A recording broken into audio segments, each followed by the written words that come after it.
안녕하세요. 이번 한 학기가 오늘로서 온라인 수업 마지막 날이 되겠습니다. 여러분 그동안 고생을 많이 하셨는데요.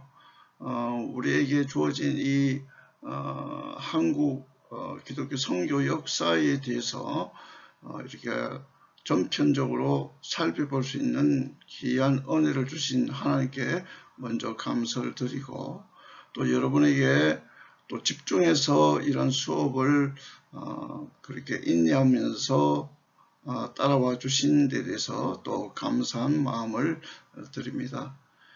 이제 세 번의 오늘 강의를 통해서 여러분 이제 마지막이 되어질 텐데 유종의 미를 잘 거두어 주었으면 감사하겠습니다. 오늘 여러분의 교과서는 316페이지 스토리 4에 해당이 되겠습니다. 즉 말하자면 한국 기독교 선교의 재출발이 대주제입니다.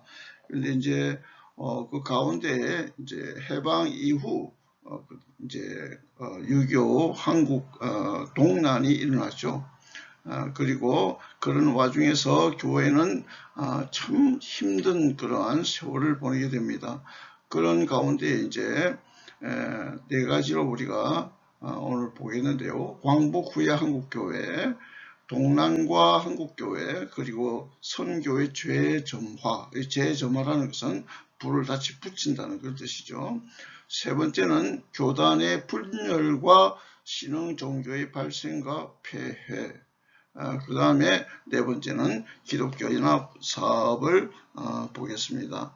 자, 그러면요, 이제 우선 광복 후의 한국교회를 보겠는데요. 광복 후의 한국교회는 우리가 일제강점기 시대 때의 갈등의 시가 늘 있었듯이 이제 북한은 공산주의가 되어지고요. 남한은 민주사회주의, 자본주의가 이제 이렇게 형성이 되었습니다. 그런 가운데에 그 북한에 먼저 설립이 되어졌던 교회들이 큰 고난을 받게 되어집니다. 뭐 이제 해방을 맞게 되자 이게 자치회나 그다음에 그 전국 준비 위원회, 그러니까 국가의 어떠한 그 여러 가지 어려운 점들을 이제 좀 이렇게 제기할 수 있는 그런 일들이 자발적으로 일어납니다. 그래서 이제 국가 재건을 위해서 정치 활동을 제기하는 이런 와중에 일제 탄압으로 인해서 고통당했던 기독교인들도 적극적으로 여기에 합류하게 되죠. 뭐 그러니까 교회가 이제 이것을 이제 주도하고 재건에 박차를 가는데, 북한의 공산화를 획책했던 그 소련, 소비에트 연방의 그 군사들이 주둔해 있다가 그들의 입장에서는 이것이 이제 달갑지 않은 것이죠. 계속해서 간섭하고 여기에서 이제 그들의 어떤 내정 어떤 간섭이 되어지고 그들의 그 견해대로 국가를 이끌고 나오고 싶은 것이죠. 식민지처럼. 그런데 이제 기독교인들은 그것을 철저히 이제 감시하고, 또 교회 단체들은 와해시키기 위해서 이제 박해를 착수했는데, 근데 결국은 이제 기독교인들과 공산주의자들 사이에 뭐 불가피한 대립이 생기고 충돌 사태가 이제 발생하는 것입니다. 자, 그것이 이제 제일 첫 번이 이제 기독사회 민주당의 탄압이에요. 자, 이것이 이제 어떻게 펼쳐지는가 하면 1945년 9월 초가 되면 신의주 제1교회 윤하영 목사가 신의주 제2교회 한경직 목사, 지금 소천하셨지만은 월남하셔서 영락교회 담임 목사님 하셨던 그 분이죠. 그리스 이제 그 목사님 중심이 돼서 기독교인을 주축으로 한 기독교 사회민주당이 조직이 되었습니다. 이제 이 정당은 한국 최초의 정당이었고 민주주의 정부 수립과 기독교 정신에 입각한 사회개혁을 목표로 삼았던 것입니다. 이 정당은 후에 이제 사회민주당으로 개명이 되었는데요. 그 후 각 지방에 지부가 조직되고 세력이 날로 커지자 소련군은 탄압의 손길을 뻗치기 시작합니다. 그래서 1945년 11월 16일 날 용안포에서 열린 사회민주당 조직될 때 공사당은 대장을 이제 습격하고 간부들 폭격을 가했던 것입니다. 단상에 앉아있던 홍석환 장로라는 분인데 그 자리에서 숨지시고 그 다음에 용안포 예배당을 비롯해서 당 간부들이 사택이 모두 파괴가 되었습니다. 이에 격분하죠. 그래서 이 지방의 학생들이 항의 시위를 벌이게 되는데 공산당 측과 학생들 간에는 큰 충돌이 일어나게 된 것입니다. 11월 23일 정오에 신의주를 비롯한 주변 그 도시의 그 중고등학교 학생들 약 5,000명이 이제 봉기를 하고 공산당 본부와 인민위원회 본부를 습격합니다. 그러나 공산당 측은 학생들을 향해 기관총을 무차별 난사했고요. 이로 인해 수십 명의 학생들이 목숨을 잃게 되었던 것입니다. 이처럼 그 학생들 시위운동이 격렬해지자 소련군은 그 교직자들을 엄격하게 조사하고 교회 내정을 간섭하는 등 강경한 자세로 교회를 탄압했습니다. 그 다음에 이제 두 번째 3.1절 기념행사와 교회 탄압이 이루어졌는데요. 1946년 3.1절은 광복 처음 맞는 기념행사라는 점에서 의미가 굉장히 깊었던 날입니다. 그런데 이제 교회에서 신석구, 송정근, 김인준, 이학봉, 황인규 목사님들이 이제 준비위원이 돼가지고 특별 기념 예배를 드리기로 계획을 하고 준비를 하고 있었는데 북조선 임시인민위원회가 이게 이제 3.1절 예배를 금지시킨 겁니다. 그래서 교회는 굴하지 않죠. 그래서 계획대로 기념행사를 진행하고 기념 예배를 드립니다. 평양에서는 기념 예배가 끝난 후 교인들이 시가 행진에 돌입하였고 수천 명의 시민들도 이에 호응하여 신탁 통치 반대와 신앙의 자유를 외치며 행진 대열에 동참하게 됩니다. 한편 이제 의주라는 곳에서 의주 동교에서 3.1절을 기념하는 성대한 기념예배를 드렸는데요. 이때 공산당은 인민위원회 기념행사에 참가하였던 수천 군중을 이끌고 그 동교회에 난입을 합니다. 그래서 성경을 찢어 불태우고 강단 성당을 파괴했던 것입니다.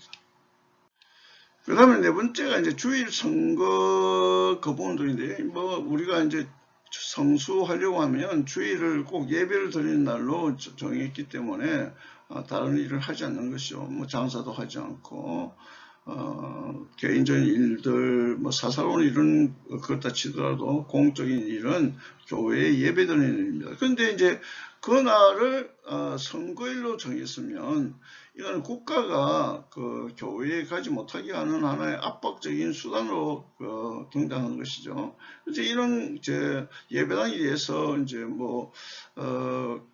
탄압을 이제 시작하는데 이렇게 주일 행사에 계속 이제 기독교인이 참석하도록 강요를 하다 보니까 이게 이제 예배당에서 정치 강연도 일으키고 그렇게 해서 공산당이 결국은 총선거일을 1946년 11월 3일 날 주일이었어요. 이제 이때 이제 일어나니까 이게 이제 교회와 충돌이 불가피했던 것이죠. 그래서 마침내 이제 1946년 10월 20일 북한 5도 연합노예가 소집이 되었고요. 성수주일, 교회당의 신성 확보, 신앙과 집회의 자유 등 아주 결의문을 채택을 합니다. 그래서 5도 연합노예는 이를 공산정권에 통보했어요. 그런데 이번 교과서의 내용들을 쭉 보면 첫째, 둘째, 셋째, 넷째, 다섯째 이렇게 내용들이 있습니다. 그래서 그 내용들은 결국은 그 공산당 정권이 교회를 탄압하는 그런 목적을 가졌기 때문에 이런 예외 때문에 주일 선거 거부 운동이 일어난 것은 공산당 자기들의 뜻을 관철하지 못한 그런 이주라고 이제 판단을 하고, 그 강양홍이라는 목사가 있었어요. 그게 이제 김일성의 그 어머니의 그 사촌 동생이에요. 그런데 이제 이분이 결국은 그 교회를 전복시키, 이 사람이 변절이 됐거든요. 그래서 높은 그 군인이 되어가지고 장교가 되어가지고 나중에 이제 교회를 어떤 면에서 이제 그 자멸하게 만드는 그런 기독교를 너무 잘하니까 이 사람이 앞서서 했던 것입니다. 그래서 이제 조선 기독교 연맹이 조속이 되어지고 적극적으로 가담하는 교육자들이 별로 없기 때문에 강양호 목사가 회유책을 많이 쓰고요. 그 다음에 뭐 결국은 교육자들을 자기 그 기독교도 연맹, 조선 기독교도 연맹에 가입을 시키고, 그 다음에 이제 교회가 설선해서 주일 총선거에 참여할 것을 강요합니다. 그래서 뭐 교회가 굴하지 않죠. 응하지 않으니까 순교를 각오한 교회들, 종일 교회 안에서 밖으로 나오지도 않는 거예요. 그래서 이제 교인들이 결의와 결속이 견고했기 때문에 공산 정권은 점차 기독교도 연맹을 10분 활용하여 노골적으로 교회를 탄압하기 시작했습니다. 마침내 공산 정권은 연맹에 가입하지 않은 교육자들을 교직에서 파면시키고 투옥하는 수모를 안겨주게 되었습니다. 그 다음에 우리가 볼 것은 이제 북한 교회 재건인데요. 그 북한에서는 교회가 이제 재건되는 지역이 평양을 중심으로 관서 지방이라고 하는데요. 그 지역을 중심으로 장로교회, 노예지교회, 그 다음에 감리교회의 지방이와 지교회, 성결교, 또 기타 소교파들의 교회들까지도 완전 재건하게 되어집니다. 그런데 이제 추록 성도들과 이제 재건 운동이 주요한 그런 운동 가운데 하나였는데요. 추록 성도는 감옥에서 이제 나온 성도를 말하는 것이에요. 이제 일제 신사 참배 때 굴하지 않고 결사반대하다가 순교는 그 목숨을 잃지는 않았지만은 결국 이제 그 감옥 속에 투옥됐다가 나온 사람들이 한 70여 명이 되는데요. 그 중에 이제 대표적인 인물이 이제 주기철 목사예요. 그다음 이제 그 주기철 목사님과 함께 이제 순교한 사람이 있는데 그게 한 50명이 되죠. 근데 이제 남은 사람은 한 20여 명은 해방과 함께 이제 감옥 속에서 나옵니다. 추록하고 난 뒤에 그 이제 주기철 목사님이 심호했던 그 평양 산정현 교회가 있는데 거기에서 그 신사에 이제 참배한 교회 지도자들 처리 문제, 그러니까 회개를 해야 되니까요. 그 다음에 한국교회 재건에 관한 제반 문제를 토의하고 교회 재건의 기본 원칙을 수립을 하게 됩니다. 한국교회 재건 기본 원칙에 대한 교계의 반응은 아주 컸는데요. 그래서 이제 전 노회적으로 또 개교회적으로 이 원칙을 실행에 옮깁니다. 또한 이제 이 재건의 열성은 냉엄한 현실을 부딪히게 되는데요. 그때 이제 박형용 박사의 공박을 받은 이제 홍택기 목사는 이분이 이제 반발합니다. 홍택기 목사는 옥살이를 했던 사람이나 교회를 지키기 위해서 불갑을 일제히 굴복했던 사람이나 고생은 마찬가지였다. 그러니까 이제 순교한 사람은 그렇다 치더라도 감옥에 들어갔던 사람이나 밖에서 있었던 사람이나 고난은 안에서는 오히려 더 편했다. 그렇게 이야기를 하는 것이죠. 그래서 신사참배의 회개의 문제는 세상적이고 물리적인 방법을 할 것이 아니라 각 개인이 하나님과의 직접 관계에서 해결되어야 한다. 이렇게 주장을 했습니다. 그래서 이에 이기선 목사와 그의 추종자들은 따로 교회를 복구했고요. 이후에 장로회, 동로회를 발전시켜가지고 장로교가 분열하는 시발점이 되게 됩니다. 자, 그리고 이제 북한 5도의 연합노예가 조직이 되어지는데요. 북한의 이제 평안 북도의 교육자 그 마지막 이제 퇴수회가 있는데 그 여선노회 대표자들이 북한 5도 연합노회 조직에 대해서 의견의 일치를 보고 합의를 했습니다. 그리고 이들과 평양노회가 중심이 되어서 5도 6노회, 16개 노회와 교류하며 이제 준비위원회를 구성하고 연합노회 조직을 위한 절차를 결정합니다. 그 후 1945년 12월 초에 평양 장대현교회에서 북한 5도 연합노회가 조직이 되었습니다. 북한 5도 연합노회를 장로교 총회로 만들지 않고 일개의 협의기관으로 만들었는데 이는 매우 현명한 치사였다 이렇게 판단이 됩니다. 그 때문에 1947년 남한교회가 단독으로 전체 총회를 개성하게 될 때 어려움이 없었던 것입니다. 급속도로 성장하는 교회의 시대적 요청에 의해서 영역 있는 교육자 양성을 위한 신학교 제거는 시급한 과제였던 것이죠. 그래서 이제 연합노회는 신사참배법으로 폐쇄되었던 평양신학교를 재개할 것을 결정하고 신학교 교육의 중임을 김인준 목사에게 맡겼습니다. 해방을 오로지 하나님의 특별한 선물로 생각하는 많은 사람들은 감사하는 마음으로 교회에 모여들기 시작했고요. 북한 5도 연합노회는 이를 기회로 삼아 한국을 기독교화하기 위하여 강력한 전도운동을 일으킬 것을 결정하였고 이와 같은 정신에 부합하는 독립기념전도회를 설립을 했습니다. 그리고 노회와 각 지교회에 지혜를 두어 가지고 모든 신자가 전도운동에 적극 참여할 수 있도록 유도하였습니다. 이 전도운동을 통하여 북한의 전도사업은 크게 확장되면서 괄목할 만한 성과를 거둘 수 있었던 것입니다. 이와 같이 각 교단이 적극적이고 활발한 교회 재건 운동을 전개함으로써 북한 개신교는 일시적으로나마 재건이 되었습니다. 그리고 미래를 향한 신앙의 행보를 내디딜 수가 있었던 것입니다.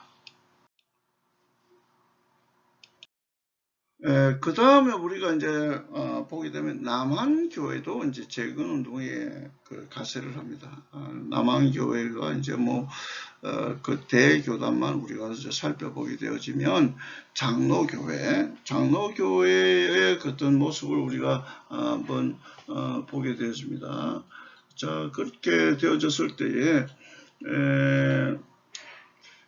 남한에 먼저 그 부산을 중심으로 하는 경남노회가 있었는데요. 1945년 9월 2일 부산시 연합노회 예배 때 최재환, 노은현, 신문태 목사님들 한 20여 명이 이제 교육자들이 함께 이제 신앙 부흥운동으로 교회 재건의 만전을 기할 것을 결의했던. 그 다음에 이제 9월 18일은 부산 진교에서 경남 재건노회가 조직이 되면서 그 신사참배 항거운동의 주역이었던 주남선 목사가 노회장이 되었고 추대가 되어졌습니다. 그 다음에 경남노회의 전북노회의 그 배은혜 목사, 그 다음에 이제 1946년 초까지는 이제 안보 남한교회 전역에서 노회의 이제 재건 마무리가 되어집니다. 그 다음에 1946년에 그 서울 성동교에서 총회가 열렸는데 이때는 이미 이제 북한에서 오도 가지고 할 수 없는 그런 상황 속에 놓였기 때문에 북한에 있는 노예 대표들이 참석할 수 없는 처지가 됩니다. 그래서 남한만의 총회라고 해서 남부총회라고 명명을 하게 됩니다. 아마 이렇게 이제 진행이 되다가 47년이 되면 대구 제1교에서 제2남부총회가 개최가 됩니다. 그리고 42년에 해체되었던 대한예술교 장로회 31회 총회를 개성하고 32회 총회로서 개회하기로 결정합니다. 이 이유는 이제 남북 통일의 조짐이 희박하다고 판단했기 때문에 남한에서만이라도 완전한 총회를 재건하는 것이 향후 교회의 미래를 위해서 현명한 처사라 그렇게 판단했던 것이죠. 자, 이북으로 비난 내려오신 이제 교육자들 그런 이제 한 세 분이 추천이 되어지면 노예에 가입을 시켜서 교육을 할 수 있도록 임하기는 했던 것입니다. 자, 감리교도 이제 그 운동을 일으켰는데요. 그 재건파와 이제 부흥파 양파가 이제 좀 갈리면서 정통성을 주장하고 그렇게 서로 이제 긴장 속에서 병행을 했던 것이죠. 이제 만약에 재건 측에서는 교단 대회 때 퇴장하는 그런 일이 생기고, 그 다음에 이제 46년 동대문 교회에서 재건 중앙위원회를 개최하고 이규감 목사님을 이제 위원장으로 초대하고 재건의 기치를 높입니다. 이들은 일제 지하의 교단계 인사들을 축청하는 것이 그들의 목표였어요. 그런데 이제 재건파에 반대하는 인사들은 부흥측이라고 했어요. 그래서 이제 1946년 4월 7일 강태희 목사님을 중심으로 수포교회에서 기독교 조선 감리의 부흥신도 대회를 열고 감리의 부흥 및 수습 대책에 있어서 감리의 전통 헌장과 신도의 여론을 존중해서 합리적 타당한 방도를 취하되 양심과 이론에 호소하여 실시되기를 요구한다고 성명을 발표합니다. 그래서 이제 불행하지만은 나뉘어져 가지고 참 방황하던 그런 시절이 있었는데 1949년 4월 1일 그 이제 과거의 이 갈등을 싣고 양쪽 교회가 통합하기 의견을 일치를 보았습니다. 그 통합의 기본 원칙이 무조건 통합. 참 좋은 교훈인데요. 조건이 있으면 통합이 안 돼요. 무조건 통합. 1949년 4월 30일 서울 정동교회에서 통합연회와 통합총회가 열려 감독의 김유순 목사를 선임했습니다. 자, 뭐 다 이제 보면 교단마다 우리가 이러한 재건운동의 모습을 볼 수 있는데요. 뭐 성결교회도 볼 수 있고요. 구세군도 볼 수 있고, 그 다음에 이제 침례교인데, 그 당시에 이제 동아 기독교회라고 되어져서, 그 뭐 교회 수가 이제 254개 정도 이뤘지만은, 해방 후에는 막 그렇게, 다 교회가 이제 죽고, 그냥 42개밖에 남지 않았는데, 뭐 교인 수도 뭐 한 350명 밖에 안 됐대요. 근데 이제 결국은, 그 이후 49년 총회가 모이고 침례교회로 이름을 바꾸고 그 다음에 강경의 성경학원을 개원하고 그 다음에 이제 1950년에 획기적으로 이제 미국 남침례교회의 에버네티라는 그 선교사 부부가 내어나서 선교를 이제 펼칩니다. 그리고 공식적으로 그 미국 남침례교회와 그 관계를 맺게 되면서 교회 발전을 도모하게 되었습니다. 자, 이제 그러면 일제강점기를 끝난 이후에 동란이 이루어질 때 그 어렵고 참담한 모습을 잠깐 버리고 이 강의를 마칠까 합니다. 이제 동란은 6.25 참전인데 여러분 가운데 그 북한이 남한을 침범했습니까? 남한이 먼저 북한을 침범했습니까? 그런데 남침이라 하면 남쪽이 침입한 것으로 오해하는 사람이 있는데 남침은 북한이 남한을 침입한 것입니다. 전쟁을 발발했던 것이죠. 그래서 남침이 되어야 합니다. 지금 간혹 일부에서는 이걸 이제 혼동시켜 가지고 남한이 북을 침략을 했다 그렇게 전쟁을 일으켰다 그렇게 이제 혼동시키는 그리고 또 그렇게 오히려 믿게 하려고 하는 의도한 불순한 사람들이 꼭 있는데 여러분 그거 잘 정신을 차려야 합니다. 지금 이 시대가 어떤 시대인데 지금 그렇게 그 혼동을 시킵니까? 그리 하면 안 되는 거예요. 역사를 바르게 우리가 인식을 하고 공부를 해야 합니다. 자, 여러분, 이게 역사라는 게 얼마나 중요한지 몰라요. 과거에 잘한 것은 계속 개성하고 이어가야 돼요. 그러나 못한 것은 아프고 정말 힘들었던 부분들은 회개하고 돌이켜야 되는 거예요. 이게 6.25 참변이라는 것이 뭐예요? 이게 민족 상잔의 비극이에요. 서로 우리가 여러분 지금 같이 있다가 의견이 갈라졌다고 해서 이데올로기가 틀리겠다고 해서 서로 죽이고 싸우고 한다는 것이 그 얼마나 슬픈 일이에요. 그게 1950년에 일어났다는 거예요. 그 피해가 얼마나 큰지 몰라요. 이 보세요. 사진을 여러분 한번 보세요. 고요한 마을 그 저편에서 폭탄이 터져가지고 그게 온 그 폭탄 소리가 울리고 수많은 장병들이 죽고 그 다음에 무고한 민간인들이 학살당하고 이게 우리의 역사였어요. 그런데 가장 피해를 받은 곳은 다른 곳이 아니고 기독교의 피해가 심각했던 거예요. 뭐 해방이 일어났어요. 1945년.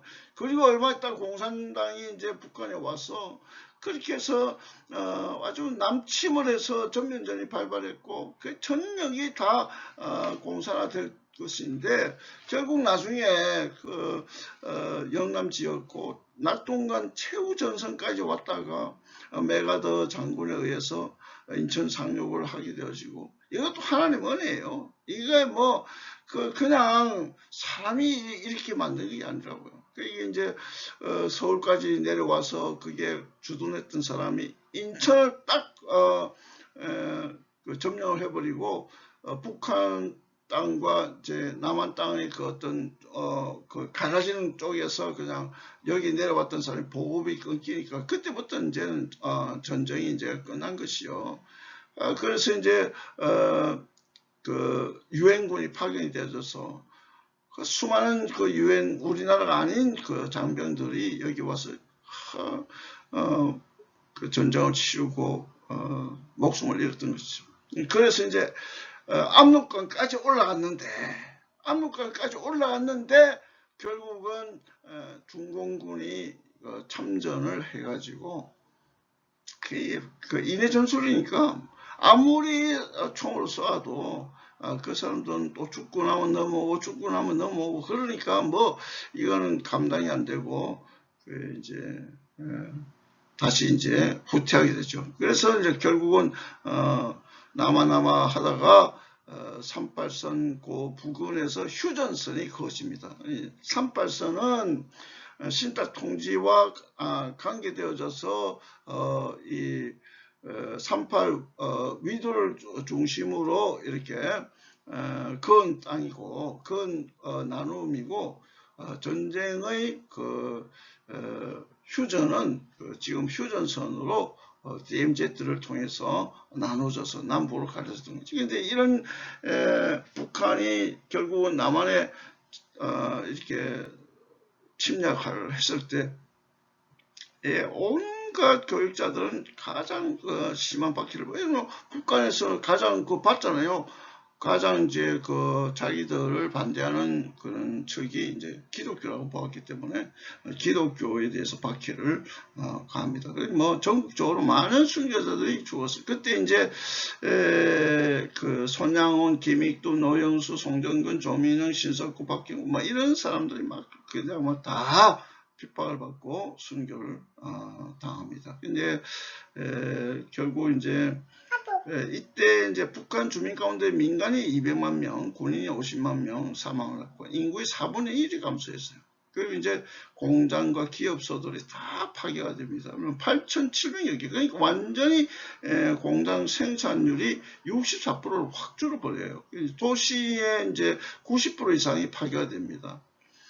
교육자로서는 장로교 240명, 감리교 46명이 순교를 했어요.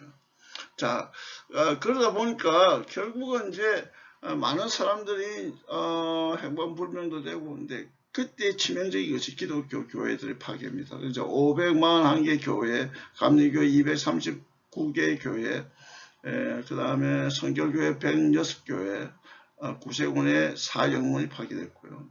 납치당한 교육자 수가 이제 보면 장로교는 77명, 감리교회는 44명, 성결교는 11명, 성공회 6명. 이게 뭐 다 우리가 눈뜨고 역사 속에 보는 거 아니에요? 북한이 이런 어떤 엄청난 일을 저질렀다고 하는 것을 우리가 역사 속에서 지우면 안 되는 거예요. 이거는 뼈아픈 사실이고 현실인 겁니다. 여러분, 만약에 다시 이런 일이 벌어진다고 한다면 우리가 어떻게 감당이 되겠습니까? 여러분, 그 당시는 순교를 각오하고 그들의 그 잔혹한 것을 견디고 이겨냈지만, 여러분, 지금의 미약한 우리의 신앙의 상태 속에서 이걸 이겨낼 수 있겠습니까? 우리가 참으로 이런 사실에 대해서 한번 깊이 생각해 봐야 할 문제입니다. 그 일사후퇴라고 하죠. 우리 이제 부모님들도 우리 큰 집과 함께 일사후퇴 때의 피난민이었어요. 그래서 내려와서 대구에 머물다가 부산에 이제 제가 와서 태어났는데요. 자, 이런 아픔들은 우리의 인생에 있어서 여러분은 지금 이것을 전혀 느끼지 못하지만은 저는 그런 아픔의 그 어떤 연속선상에서 자라왔던 사람이에요. 그래서 이게 공산당의 그 어떤 잔혹성들은 지금도 그것이 변하지 않고 있다 하는 것을 여러분 아셔야만 합니다. 자, 이제 나머지의 부분들을 우리가 한번 보겠는데요. 교회가 재건이 되어지는데요. 재건 연구회가 조직이 되어지고, 그 다음에 개신교 전례 70주년 부흥운동이 일어납니다. 그리고 교육기관의 재건과 신설이 일어나고요. 그 다음에 특수전도운동이 일어납니다. 이런 운동들은 여러분 쭉 한번 읽어보세요. 뭐 지금도 이것은 굉장히 중요한 우리 교회의 어떤 재건에 대한 굉장히 동기가 되어지고, 어렵고 힘든 상황 속에서 이런 연구가 되어지고 부흥운동이 일어나고, 그 다음에 그 교육기관을 통해서 재건되어지고 신설되어지는 것들, 특히 이제 구원을 위하여 복음 전도하는 운동이 특수적으로 일어났다는 이 사실을 우리가 꼭 기억해야 될 줄로 믿습니다. 깊이 이제 다루진 않겠습니다만은 여러분이 꼭 교과서를 쭉 한번 읽어보시기를 바랍니다. 그 다음에 이제 우리가 이제 가장 잊지 않고 기억해야 할 것이 이제 선교의 재출발입니다. 이제 이후 교회가 이제 세시 문제, 또 신학적인 대립 문제, 교회 분열, 그 다음에 6.25 동란, 이게 뭐 계속해서 연속적으로 일어나고 끊임없이 혼란과 이런 박해, 순환 이런 것들이 있고 있는데, 그러나 교회는 선교에 관심을 기울여야 하는데 기울일 여유가 없었던 거죠. 근데 그래서 순환을 가까스로 벗어나면서 그때 다시 이제 움트는 세계 선교에 관심이 생기기 시작했어요. 이제 동남을 겪으면서 한국교회는 순간 인류에도 함께 경험했기 때문에 유엔군들이 오고 원조하고 도와주는 이런 것들 다 보았어요. 그게 뭐 다 기독교적 흥신, 뭐 다 그런 것은 아니지만은 아무튼 이제 해외 선교에 적극적으로 이제 나설 수 있는 발판이 마련되어집니다. 자, 그래서 특정한 계기와 시기가 있기 마련인데 뭐든지 일반적인 우리의 삶이 다 그래요. 그런데 1954년이 되면 개신교 선교 70주년을 맞는 해였고요. 한국교회는 이때를 처음해서 신앙분운동을 도모하고 해외 선교에 대한 새로운 전기를 마련하게 되었다고 볼 수가 있겠습니다. 그래서 이제 교회 지도자들이 여러 국제적 규모의 각종 기독교 대회에 참가해서 시야를 넓혔고요.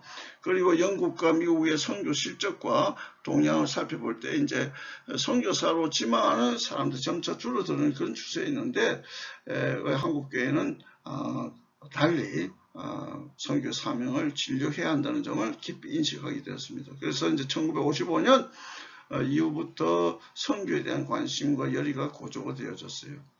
1955년 이미 선교단 취임이 이제 열의가 고조가 되어졌을 때에 김성권, 최찬영 이 선교사들이 태국을 파송을 하고 임명을 받고 파송이 됩니다. 그 다음에 이제 1957년에 이제 고천이요. 56년에는 김순일 이분이 이제 태국 선교사로 이제 합류가 되었고요. 57년이 되어지면 대만의 이제 그 교포들이 성교사 파송을 이제 요청합니다. 그런데 그 요청을 받고는 괴화삼이라는 전도 목사를 보내게 됩니다. 그리고 이제 장로교 고신총회는 1958년 5월에 김영진 선교사를 대만 본토인 선교를 위해 파송을 합니다. 그 다음에 1961년 이슬람 국가 파키스탄에 원주민 선교를 위해서 전재옥, 조성자, 김은자 위험을 무릅쓰고 입국을 하게 됩니다. 전재옥 교수님은 이제 이화여대 출신이었고 교수 생활을 했던 그분은 여러분 잘 아실 겁니다. 그 다음에 이제 10년 동안은 이제 중단되다시피 했어요. 그런데 이제 1967년이 되면 다시 선교사를 재개하게 되어집니다. 파송을 재개해서 이제 한 해에 2사람 혹은 몇 사람씩 선교를 보내게 됩니다. 자, 오늘 좀 길게 했습니다. 다음 시간들은 좀 짧게 해서 여러분 부담을 줄이도록 하겠습니다. 그 대신 교과서는 꼭 읽으십시오. 다음 시간에 다시 만나도록 하겠습니다. 여러분 그때 다시 뵙겠습니다.